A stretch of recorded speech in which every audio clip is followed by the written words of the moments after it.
Hello, dear students. Today, I am going to teach you about the importance of our subject economics and the need to understand and to analyze the basics of economics. आज मैं आपको अर्थशास्त्र विषय के बारे में कुछ important चीज़ें बताऊंगी और इस विषय के अंतर्गत हम क्या क्या पढ़ सकते हैं उसके बारे में भी हम चर्चा करेंगे।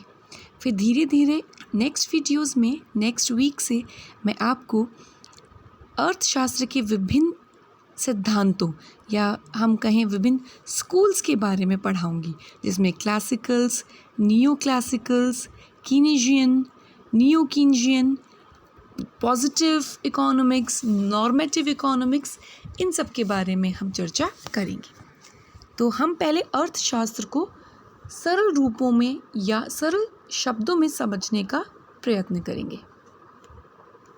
स्केर्सिटी, जहाँ बात अर्थशास्त्र की होती है वहाँ बात स्केर्सिटी की भी होती है, जिसे हम कहें कमी या वस्तुओं की तुलनात्मक रूप से या संसाधनों की कमी उत्पन्न होना।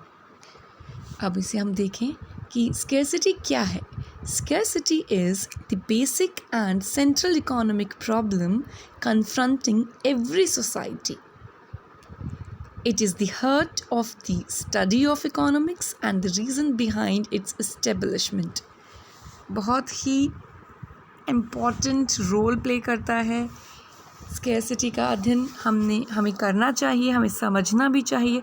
ये बहुत बेसिक और हम कहें कि सेंट्रल इकोनॉमिक प्रॉब्लम होती है प्रत्येक समाज के द्वारा। केंद्रीय आर्थिक समस्या है कमी या संसाधनों का स्केर्स रूप में उपलब्ध होना या कम रूप में उपलब्ध होना। और अर्थशास्त्र के अध्ययन की या जो हमारा विषय है अर्थशास्त्र, उसके अध्ययन के अगर हम हृदय के रूप में देखें तो हमें कमी की अध्ययन करना आवश्यक हो जाता है। फिर हम देखें इसको डिफ़ाइन कैसे कर सकते हैं या हम किन किन रूपों में इसको परिभाषित करते हैं। Scarcity defined in various ways and the ways are as follows. A commodity or service being in short supply relative to its demand. जब कभी भी कोई वस्तु या सेवा उस वस्तु और सेवा की मांग की तुलना में कम उपलब्ध हो या उसकी पूर्ति कम हो तो उस वस्तु को हम कहेंगे कि यह वस्तु की स्केर्सिटी है। In quantitative terms it is said to exist when at a zero price there is a unit of demand. अगर हम इसे मात्रात्मक रूप से देखें तो स्केर्सिटी कब उत्पन्न होती है? जब हम इसे इस रूप में कह सकते हैं कि जब ज़ीरो प्राइस पर, मतलब शून्य कीमत पर भी किसी वस्तु के लिए there is a unit of demand, अगर एक इकाई भी आपकी मांग उत्पन्न होती है तो उस समय हम कहेंगे कि वस्तु की कमी या स्केर्सिटी है।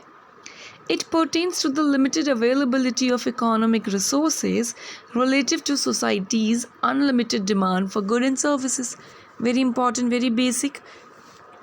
जितना सीमित होगा संसाधन या आर्थिक संसाधन किसकी तुलना में? सामाजिक जो हमारी मांग है और जिसे हम कहें असीमित मांगों की तुलना में। फिर प्रॉब्लम ऑफ स्केर्सिटी कैसे उत्पन्न होती है? लिमिटेड रिसोर्सेज होती हैं, संसाधन सीमित हैं, इच्छाएं असीमित हैं, अनलिमिटेड वांट्स हैं, और ये किसका रूप धारण करती हैं? स्केर्सिटी का। This illustrates the interaction of limited resources available and unlimited wants of the society. If limited resources fall short to meet the unlimited wants of the society, it will eventually create a problem which is called scarcity. जब सीमित संसाधन असीमित इच्छाओं की पूर्ति या के समरूप आते हैं तब स्केर्सिटी की प्रॉब्लम उत्पन्न होती है। अब हम देखेंगे कि अर्थशास्त्र क्या है, कैसा विषय है और इस विषय को हम किस रूप में अध्ययन करते हैं। Economics is a science that deals with the management of scarce resources. अर्थशास्त्र एक विज्ञान है। अर्थशास्त्र किस रूप में अध्ययन किया जाता है? एक विज्ञान के रूप में अध्ययन किया जाता है जो कि स्केर्स रिसोर्सेस, सीमित संसाधनों के प्रबंध का अध्ययन करने या उसके प्रबंध को मैनेज करने या प्रबंध करने के लिए किया जाता है। It is also described as a scientific study on how individuals and the society generally make choices. अगर हम इसे देखें या और विस्तृत रूप से परिभाषित करें तो हम देखेंगे कि अर्थशास्त्र एक ऐसा साइंटिफिक स्टडी है या हम कहें ऐसी साइंटिफिक स्टडी है, वैज्ञानिक अध्ययन है जो ये देखता है कि कैसे प्रत्येक इंडिविजुअल समाज में रहते हुए चयन करने की प्रवृत्ति को उत्पन्न करता है। Study of the problem of using available economic resources as efficiently as possible so as to attain the maximum fulfillment of society's unlimited demand for goods and services. देखो बच्चों, सरल रूप में अगर हम अर्थशास्त्र को परिभाषित करें या समझें तो हम यह कह सकते हैं कि हमारे संसाधनों, कैसे संसाधन? सीमित संसाधनों का अनुकूलतम प्रयोग या उपयोग करने के विज्ञान को ही अर्थशास्त्र कहा जाता है। अधिकतम उपयोग तात्पर्य नहीं है या अधिकतम उपयोग ही हमारा गोल नहीं है। हमारा लक्ष्य क्या होना चाहिए? अनुकूलतम उपयोग, optimum utilization of limited resources, ना कि maximum utilization of limited resources. तो इस बात को ज़रूर समझें कि अर्थशास्त्र सीमित संसाधनों के अनुकूलतम प्रयोग पर बल देता है। और अगर हम इसे और समझें या देखें तो इकोनॉमिक्स क्या है? It is simply scarcity and choice. अर्थशास्त्र सीधा सीधा अध्ययन करता है सीमित और चयन के दो विषयों के बारे में। सीमित संसाधनों को कैसे हम डिफरेंट रूप से चयन या चूज़ करें।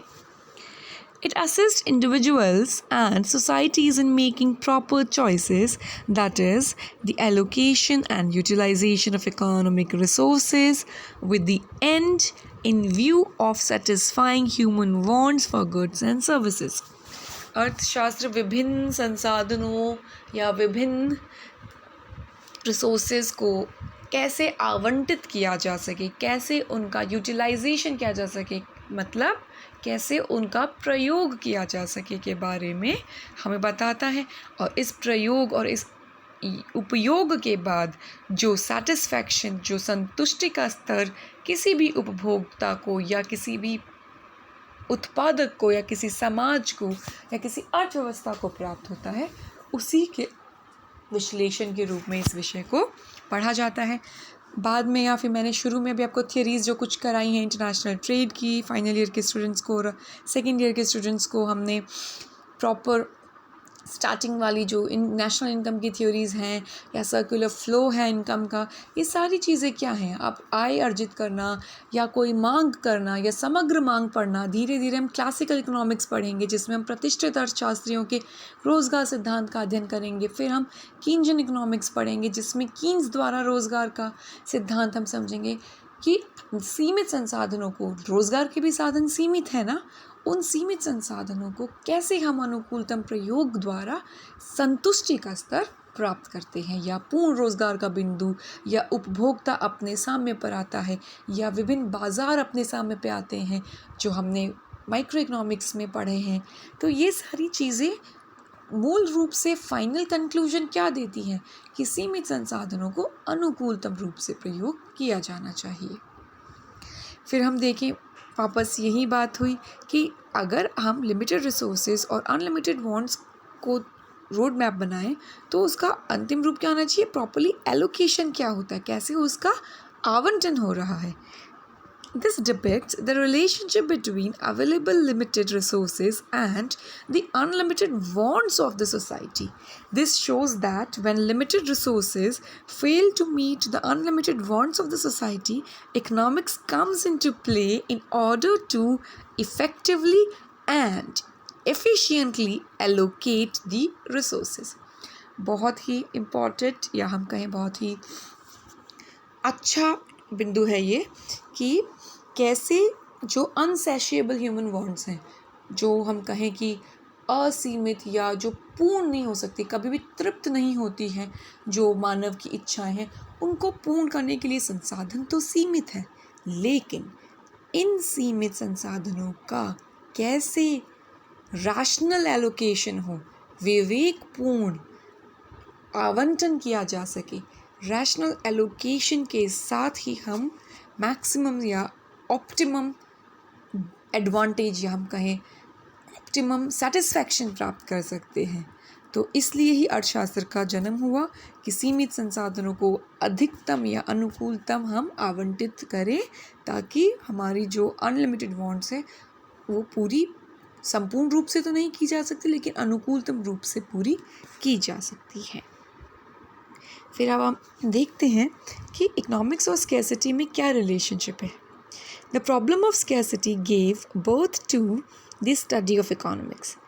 सीमितता की जो समस्या थी उसी ने ही अर्थशास्त्र को जन्म दिया। Their relationship is such that if there is no scarcity, there is no need for economics. The study of economics was essentially founded in order to address the issue of resource allocation and distribution in response to scarcity. Very important and very brief description of our subject. हमारे विषय का बहुत ही अच्छा इसमें उदाहरण दिया या हम कहें विवेचन किया गया है। क्या कहा गया है? द स्टडी ऑफ इकोनॉमिक्स, अर्थशास्त्र का जो अध्ययन है वह किस रूप में उत्पन्न हुआ? संसाधनों को आवंटित और वितरित करने के लिए। किस रिस्पॉन्स में? सीमितता के कारण, कि कैसे आप उसको प्रॉपरली या ऑप्टिमली एलोकेट किया जा सके और डिस्ट्रीब्यूट किया जा सके। Origin of the term economics, अर्थशास्त्र शब्द का उद्भव कहाँ से हुआ? Two Greek roots of the word economics are oikos meaning household and nomos meaning system of management. ओइकोस शब्द क्या है? दो ग्रीक शब्दों से लिया गया है। पहला शब्द है ओइकोस, जिसका अर्थ होता है हाउस होल्ड, घरेलू। फिर नोमोस, इसका अर्थ होता है मैनेजमेंट, प्रबंधन, तो घर का प्रबंधन या घरेलू प्रबंधन। ओइकोनॉमिया और oikonomos means management of household. With the growth of the Greek society until its development into city-states, the word became known as state management. धीरे धीरे इस शब्द का प्रारूप बदला और इस शब्द को हम स्टेट मैनेजमेंट कहने लगे। The term management of household pertains to the microeconomic branch of economics, while state management refers to the macroeconomic branch of economics. बिल्कुल सही। जो टर्म है मैनेजमेंट ऑफ हाउस होल्ड, वो कहाँ तक सीमित रहता है? किसे दर्शाता है? व्यष्टि अर्थशास्त्र को। और स्टेट मैनेजमेंट ये हमें दर्शाता है या द्योतक है मैक्रो इकोनॉमिक्स का। Ceteris paribus assumption means all other things held constant or all else equal.